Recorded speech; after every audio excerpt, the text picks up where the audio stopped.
পর্যায়ক্রমে কমিটির দায়িত্বশীলদের নাম ঘোষণা করছি। সভাপতি হিসাবে দায়িত্ব পালন করবেন জেলা আলফাল একাডেমির সম্মানিত ভাইস প্রিন্সিপাল জনাব মাস্টার মোহাম্মদ রফি। সাধারণ সম্পাদক হিসেবে দায়িত্ব পালন করবেন জেলা হাই স্কুলের সম্মানিত শিক্ষক জনাব নুরুল হোসেন রুবি।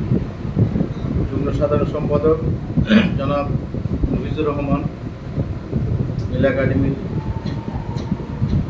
কর্ণধার পরীক্ষা নিয়ন্ত্রক হিসেবে দায়িত্ব পালন করবেন মাস্টার শফির আহমদ, টেকনাফ এজাহার বালিকা সরকারি বালিকা উচ্চ বিদ্যালয়ের সম্মানিত প্রধান শিক্ষক। কেন্দ্র সচিব হিসেবে দায়িত্ব পালন করবেন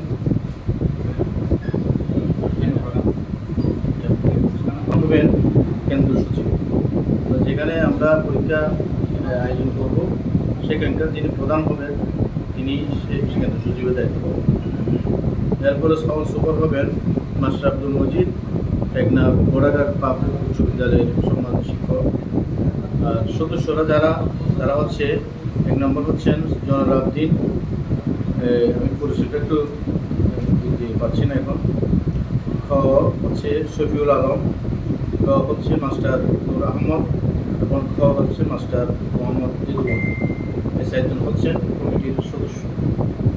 আর কমিটির যারা উপদেষ্টা হিসাবে দায়িত্ব পালন করবেন, 1 নম্বর হচ্ছে মাস্টার মুখতার আহমদ আল্লাহ, 2 নম্বর মোহাম্মদ ইসলাম মনু, 3 নম্বর মাওলানা সৈয়দ আহমদ তারেক, 4 নম্বর মাস্টার মুসা কলিমুল্লাহ, 5 নম্বর মুফিজুল আলম, 6 নম্বর মাস্টার ফরিদুল আলম পিএসজি, মাওলানা ফরিদ আহমদ, ডাক্তার আবু বকর আল মামুন, অ্যাডভোকেট হাফিজ আব্দুর রহিম, অ্যাডভোকেট আনিসুর রহমান এবং মোহাম্মদ আব্দুল। হচ্ছে জেলা একাডেমি বৃত্তি পরীক্ষা 2025 পরিচালনার জন্য সবাইকে এখানে হচ্ছে 6 জন,